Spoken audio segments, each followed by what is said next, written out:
तो इस वीडियो में हम हिस्ट्री के चैप्टर 3 का आगे का पार्ट देखेंगे, वाई नॉन कोऑपरेशन। तो भाई नॉन कोऑपरेशन मूवमेंट ही क्यों, सविनय अवज्ञा आंदोलन ही क्यों। तो इस बात को बताते हुए गांधी जी ने अपनी बुक हिंद स्वराज में लिखा है कि जो ब्रिटिश रूल है वो हमारे देश में जो एस्टेब्लिश हुआ है, जो अपनी पकड़ को जमा पाया है, वो इसलिए क्योंकि हमारे जो देश के लोग हैं, इंडियंस हैं, उन्होंने ब्रिटिशर्स के साथ कोऑपरेट किया, उनको अपना रूल जो है बनाने दिया। और अगर ये कोऑपरेशन हम बंद कर दें, उनका साथ देना हम लोग बंद कर दें, तो जो ब्रिटिश रूल है वो गिर जाएगा इस देश में बहुत ही जल्दी। तो अगर इंडियंस जो कोऑपरेट करना बंद कर दे तो 1 साल के अंदर अंदर जो है स्वराज हमारे देश में आ जाएगा। तो how could non cooperation become a movement. तो जो नॉन कोऑपरेशन है वो मूवमेंट कैसे बन सकता था। तो ये गांधी जी ने बताया कि ये जो नॉन कोऑपरेशन मूवमेंट है ये अलग अलग स्टेज पे स्टार्ट होगा। इसकी जो पहली स्टेज होगी, स्टार्टिंग में हम लोग क्या करेंगे, सरेंडर करेंगे टाइटल्स को। अब टाइटल्स क्या होते थे, ये जो ब्रिटिशर्स होते थे ना, जैसे कि सर का टाइटल दे देते थे। जैसे कि किसी ने बहुत अच्छा काम किया, बहुत अच्छा काम का मतलब है ब्रिटिशर्स का साथ दिया, तो उनको ये सर का टाइटल दे देते थे। या फिर कोई लिटरेरी वर्क करते, जैसे कि रविंद्रनाथ टैगोर को भी सर का टाइटल दिया हुआ था। तो सारे के सारे लोगों ने सर के टाइटल्स, जैसे जो जो भी टाइटल्स हैं जो ब्रिटिशर्स ने दे रखे हैं, उसको सरेंडर कर दो। उसके बाद बॉयकॉट करो सिविल सर्विसेज का। जो भी सिविल सर्विसेज परीक्षा हुआ करती थी उस समय पर, आज भी होती है, जिससे हमारे देश के जो टॉप ब्यूरोक्रेट्स हैं वो बनते हैं, आईएएस आईपीएस आईएफएस वगैरह। सिविल सर्विसेज का जो एग्ज़ाम है वो तब भी हुआ करता था, तो उसको बॉयकॉट करो। बॉयकॉट का करने का मतलब होता है उस काम को करने से मना करना, उसको छोड़ देना। तो सिविल सर्विसेज को बॉयकॉट करो। Army, police, court, legislative council, schools, foreign goods, इन सारी की सारी चीज़ों को तुम बॉयकॉट कर दो। इन सारी की सारी चीज़ों का यूज़ मत करो। लेजिस्लेटिव काउंसिल का मतलब है ऐसे, जैसे कि आज जो हमारी लोकसभा राज्यसभा है ना, यही आप समझ लीजिए उस टाइम के लेजिस्लेटिव काउंसिल हुआ करती थी। फॉरेन गुड्स मतलब जो दूसरे विदेशों से सामान आ रहा है हमारे देश में, उसको हम यूज़ नहीं करेंगे, बॉयकॉट करेंगे। ये था स्टेप, इसका फर्स्ट स्टेप आप समझ लीजिए नॉन कोऑपरेशन का। उसके बाद क्या था कि then in case government use repression. अगर जो गवर्नमेंट है वो इस मूवमेंट को दबाने की कोशिश करे तो फिर पूरी की तरीके से सिविल डिसओबीडियंस कैंपेन जो है लॉन्च कर दिया जाए। पहले तो आप उनके साथ कोऑपरेट मत करो, जो वो कह रहे हैं वो काम मत करो, और अगर फिर उसके बाद अगर वो आपको दबा रहे हैं तो आप मतलब डिसओबे करना शुरू कर दो। पहले तो कोऑपरेशन नहीं करना है, फिर डिसओबे करना है, कि मतलब हम आप जो कहेंगे उस बात के खिलाफ ही काम करेंगे। ये होता है सिविल डिसओबीडियंस। सिविल का मतलब है लोगों के द्वारा, डिसओबीडियंस मतलब बात को ना मानना। फिर 1920 तक जो महात्मा गांधी और शौकत अली जो हैं, उन्होंने 1920 में पूरे के पूरे देश में विजिट की, ये मोबिलाइज करने के लिए लोगों को कि वो जो है देश के स्ट्रगल में, आज़ादी के आंदोलन में भागीदारी ले अपनी। फिर उसके बाद जो कांग्रेस के कुछ लोग थे, जो काउंसिल्स के जो इलेक्शन हैं जो होने वाले थे 1920 में, उसको बॉयकॉट नहीं करना चाहते थे, उसको छोड़ना नहीं चाहते थे। और वो मतलब ये फियर कर रहे थे कि इतने ज़्यादा लोग हैं तो इसके बहुत काफ़ी ज़्यादा लोग इसमें इन्वॉल्व हैं, तो हो सकता है इसमें वायलेंस हो जाए। तो मंथ जो थे सितंबर से दिसंबर के, उसमें काफ़ी ज़्यादा टसल चल रही थी कांग्रेस के अंदर। टसल का मतलब होता है जैसे कि खींचातानी होता है ना, खींचातानी चल रही थी कि हम काउंसिल के इलेक्शंस में पार्ट लेंगे या नहीं लेंगे। और मतलब एक मीटिंग पॉइंट नहीं बन पा रहा था। कुछ लोग थे जो सपोर्ट कर रहे थे नॉन कॉपरेशन को, सिविल डिसोबीडियंस को, सारी चीज़ों को। कुछ लोग थे जो इसके थोड़ा अगेंस्ट थे और वो चाहते थे कि वो जो है काउंसिल के इलेक्शंस में पार्टिसिपेट करें। फिर क्या होता है, कांग्रेस का सेशन जो होता है नागपुर में दिसंबर 1920 में, उसमें कॉम्प्रोमाइज़ कर लिया गया कि नॉन कॉपरेशन प्रोग्राम जो है और उसको अडॉप्ट कर लिया गया। कॉम्प्रोमाइज़ हो गया, नॉन कॉपरेशन जो है प्रोग्राम अडॉप्ट हो गया। तो how did the movement unfold, who participated in it, how did different social groups conceive the idea of non cooperation.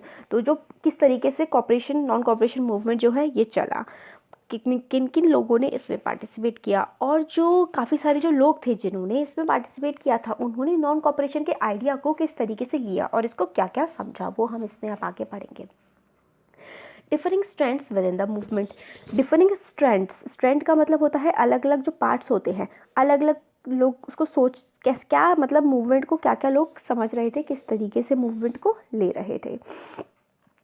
तो नॉन कॉपरेशन खिलाफत मूवमेंट स्टार्ट हो गया जनवरी 1920 में, और वेरियस सोशल ग्रुप्स जो थे उन्होंने बहुत सारे अलग अलग ग्रुप्स ने इसमें पार्टिसिपेट किया, और मगर सबके जो वो थी धारणा स्वराज की, वो बहुत ही ज़्यादा अलग अलग थी। तो अब हम पढ़ेंगे किस किस ने क्या क्या कैसे कैसे सोचा। सबसे पहले मूवमेंट इन टाउन, शहरों में जो मूवमेंट था उसमें क्या था। जो मिडिल क्लास पार्टिसिपेशन था सिटीज़ में वो काफ़ी अच्छा था। स्टूडेंट्स ने, थाउजेंड्स ऑफ स्टूडेंट्स ने, हज़ारों स्टूडेंट्स ने गवर्नमेंट कंट्रोल स्कूल्स और कॉलेजेस को छोड़ दिया। हेडमास्टर्स थे, टीचर्स थे, उन लोगों ने रेजिग्नेशन दे दी। लॉयर्स ने अपनी प्रैक्टिस करनी छोड़ दी। काउंसिल के इलेक्शंस जो थे वो बॉयकॉट किए गए, उनको मतलब कहा गया कि हम नहीं पार्टिसिपेट करेंगे काफ़ी सारे प्रोविंसेस में एक्सेप्ट मद्रास। मतलब मद्रास में जो था उन लोगों ने कहा, मद्रास में जो है कि काउंसिल के इलेक्शंस में पार्टिसिपेट किया गया था, क्योंकि मद्रास में जो पकड़ थी अच्छी वो जस्टिस पार्टी की थी। वो पार्टी जो थी नॉन ब्राह्मण्स की थी, मतलब जो लोग अपर कास्ट के नहीं थे उनकी पार्टी थी वो, ब्राह्मण्स के अलावा बाकी की। तो वो ये चाहते थे कि वो काउंसिल्स में एंटर करें और मतलब पावर हासिल करे, जो कि आज तक देश में सिर्फ और सिर्फ ब्राह्मणों के पास हुआ करती थी। उनका ऐसा मानना था जस्टिस पार्टी का। मद्रास से काफ़ी इंपॉर्टेंट क्वेश्चन है कि 1920 में काउंसिल इलेक्शंस सब लोगों ने बॉयकॉट किए थे। तो कौन सी ऐसी पार्टी थी जिसने नहीं किए थे और किस प्रोविंस में नहीं हुए थे। तो मद्रास प्रोविंस में जस्टिस पार्टी ने काउंसिल इलेक्शंस को बॉयकॉट नहीं किया था 1920s में।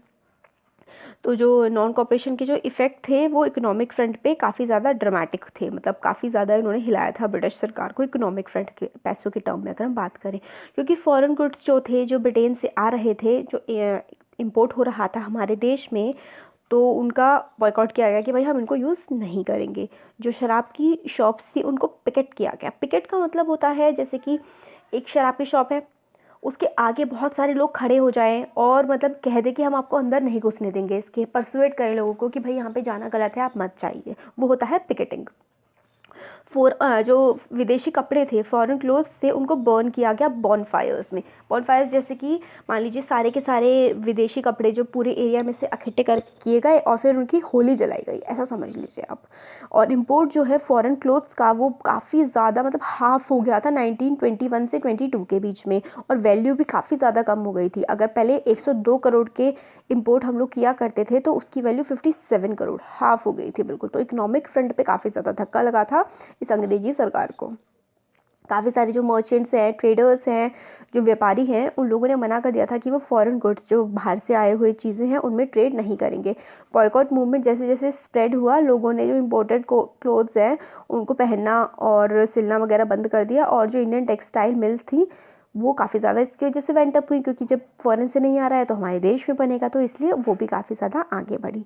तो खादी जो थी मगर एक प्रॉब्लम थी। ग्रेजुअली क्या हुआ, ये मूवमेंट स्लो डाउन हो गया सिटीज़ में धीरे धीरे, क्योंकि खादी का कपड़ा काफ़ी ज़्यादा एक्सपेंसिव होता था, बहुत महंगा होता था मिल के बने हुए कपड़े से, क्योंकि मिल का बना हुआ कपड़ा तो मशीनों से बनता था। एक साथ जो भी चीज़ मास में प्रोड्यूस की जाती है वो सस्ती पड़ती है, तो इसलिए मिल का बना हुआ कपड़ा सस्ता होता था, खादी काफ़ी महंगी होती थी, गरीब लोग उसको अफोर्ड नहीं कर पाते थे। तो इस वजह से धीरे धीरे क्या हुआ, लोगों ने वापस वही मिल के कपड़े पहनने शुरू कर दिए। अब फिर एक और चीज़, जो जिन्होंने बच्चों ने स्कूल छोड़े थे, कॉलेज छोड़े थे, टीचर्स ने रिज़ाइन किया था, लॉयर्स ने प्रैक्टिस छोड़ी थी, कोई अल्टरनेटिव अवेलेबल नहीं था। मतलब अगर बच्चों ने ये ब्रिटिशर्स का स्कूल छोड़ा तो भाई हमारे देश के स्कूल हो जिसमें जाके पढ़ ले, नहीं थे।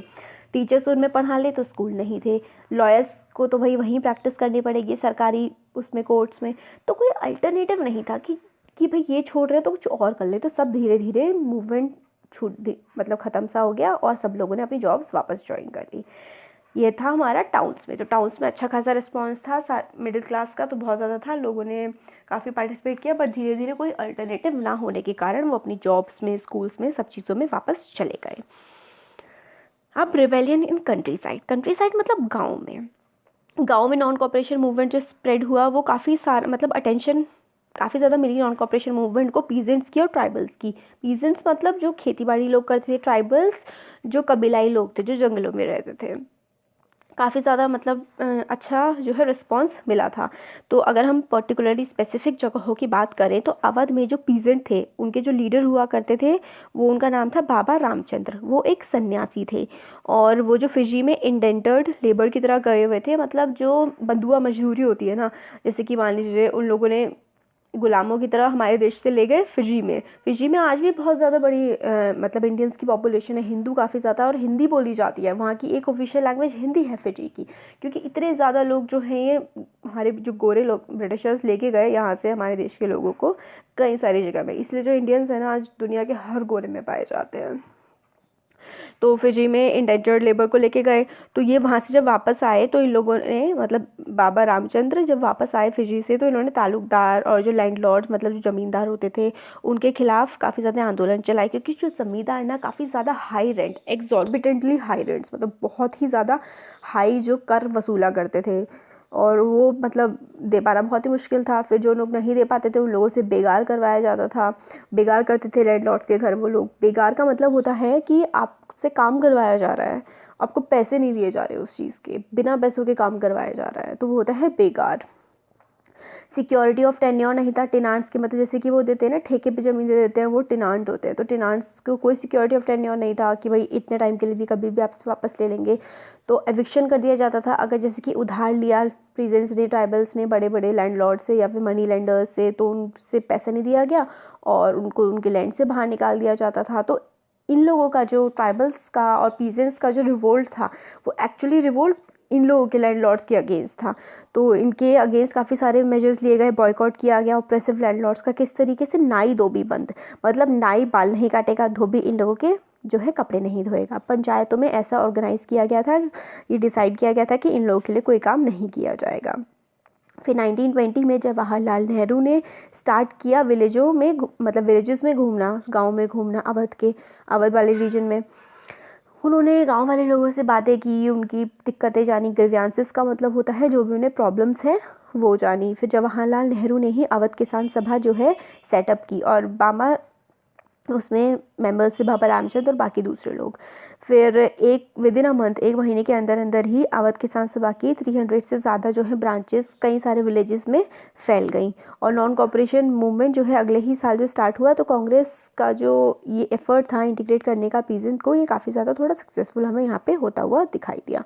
मगर कांग्रेस लीडरशिप वो पीजेंट मूवमेंट से खुश नहीं थी, क्योंकि जो मूवमेंट था वो 1921 तक जब स्टार्ट हुआ था ना, तो ये तालुकदार्स और मर्चेंट्स बाज़ार में लूट मचाना पीजेंट्स ने स्टार्ट कर दिया था, और इन लोगों के घरों में जाके मतलब लूट मचाना जो लैंडलॉर्ड्स थे और तालुकदार थे, तो ये सब चीज़ें कांग्रेस को पसंद नहीं आ रही थी। तो ये लोकल लीडर्स जो थे, वो local leaders told peasant that Gandhi ji has declared that no taxes were to be paid and land was to be redistributed among the poor. तो मतलब ऐसा गांधी जी ने कुछ कहा भी नहीं था, मगर उनके नाम पे लोग कुछ भी बोला करते थे कि पीजेंट से कहा कि जो लोकल लीडर से कि जो लैंड है वो सबके बीच में बांटा जाएगा। मतलब गांधी जी के नाम पे लोग अपनी अलग अलग धारणाएं चीज़ों की बना लिया करते थे। तो ये तो था हमारा पीजेंट्स वाला। और आगे अलग वाले रीजन की देखते हैं हम।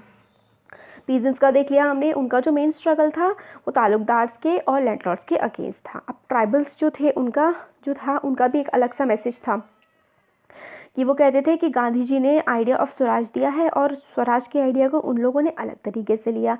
तो इसमें हम गोदाम हिल्स ऑफ आंध्र प्रदेश के बारे में देखते हैं।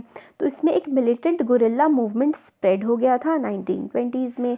ये कोई ऐसा स्ट्रगल नहीं था जिसको कांग्रेस जो है वो अप्रूव करे या माने। इसमें क्या था, फॉरेस्ट रीजन में कॉलोनियल गवर्नमेंट ने ऐसे लॉज लगा रखे थे कि आप बिना परमिशन के बाहर नहीं निकल सकते। अपने जो है मतलब जंगल में वो लोग अपने जो गाय भैंस वगैरह बकरी जो वो पाला करते थे उनको चरा नहीं सकते थे, खुद जंगल से बाहर नहीं निकल सकते थे। इस टाइप के लॉज जो हैं वो ब्रिटिशर्स ने उन पर लगा रखे थे। बेकार करवाया जाता था उनसे रोड बिल्डिंग में, जो कंस्ट्रक्शन होता था जंगलों में।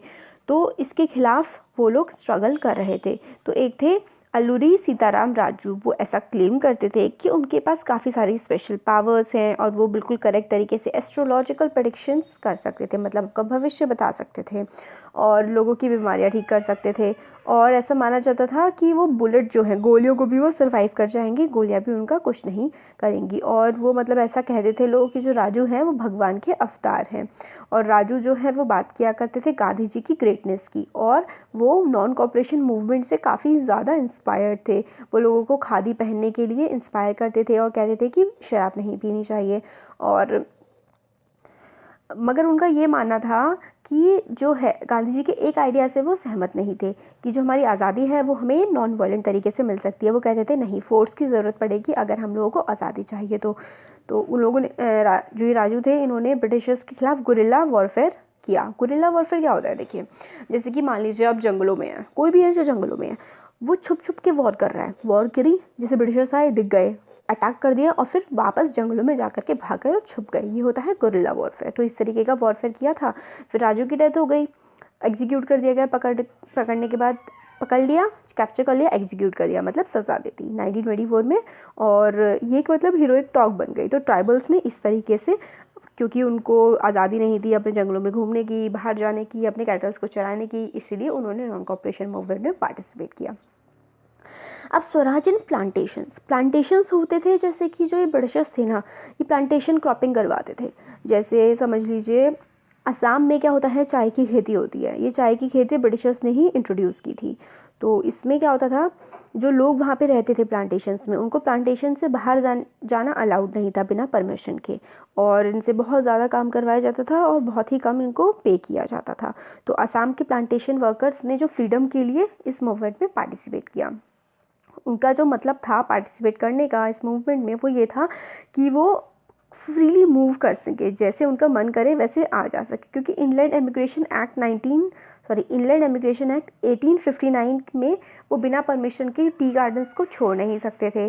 तो और क्या हुआ, नॉन कॉपरेशन मूवमेंट जब चला उसके टाइम थाउजेंड्स के नंबर्स में उन लोगों ने डिफाई किया अथॉरिटीज़ को और छोड़ करके चले गए वो प्लांटेशन को।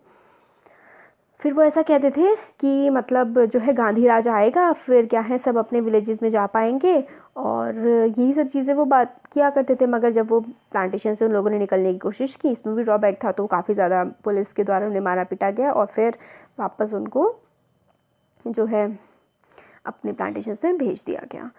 फिर बस इसमें आगे यही है कि जो लोगों की विजन थी वो कांग्रेस की विजन से तो मिलती नहीं थी, मगर हर किसी ने जो अपना स्वराज का मतलब है वो अलग अलग निकाला था कि उनके अकॉर्डिंग स्वराज क्या है। स्वतंत्र भारत, मतलब गांधी जी के नाम पे भारत स्वतंत्र होगा, इसके नारे सब लगाया करते थे। तो एक तरीके से एक यूनिफॉर्मिटी तो आ गई थी पूरे देश में कि ऑल इंडिया एजिटेशन तो ये बन चुका था। हर किसी के मन में ये बात तो थी ना कि हमें आज़ाद होना है, हमें अपने देश को आज़ाद करवाना है। तो नॉन कॉपरेशन मूवमेंट और गांधी जी के एफर्ट्स यहाँ पर तो रंग लेकर के आए ही थे। अब आगे है टुवर्ड्स सिविल डिसओबीडियंस। अभी हमारे एक बार ये भी देख लेते हैं कि जो ये चौरा चौरी में क्या हुआ था। चौरा चौरी में 1922 में पीसफुल डिमॉन्स्ट्रेशन चल रहा था एक बाज़ार में, तो पुलिस ने उनकी झड़प हो गई थी पुलिस से। फिर वो लोग जो मतलब रैली निकाल रहे थे वो लोग वापस आए, और वापस आने के बाद उन्होंने क्या किया, चौरी चौरा का जो पुलिस स्टेशन था उस पुलिस स्टेशन पे उन लोगों ने अटैक कर दिया, और वहाँ पे जितने भी लोग थे वो लोग ज़िंदा जल गए थे। तो इस सब चीज़ों को देखे कि इतना ज़्यादा वायलेंस हो रहा है, गांधी जी ने ये जो मूवमेंट था नॉन कॉपरेशन मूवमेंट, इसको वापस ले लिया। अब हम सिविल डिसोबीडियंस वाला पार्ट है वो हम नेक्स्ट वीडियो में देखते हैं। काफ़ी बड़ा चैप्टर है, बहुत इंपॉर्टेंट चैप्टर भी। अगर आप लोग मतलब आर्ट्स लेना चाहते हैं आगे, तो भी बहुत बहुत मतलब इस चैप्टर में जो जो चीज़ें हैं वो तो आपको बार बार पढ़ने के लिए मिलेंगी। काफ़ी इंपॉर्टेंट चैप्टर है, अच्छे से पढ़िएगा। Thank you.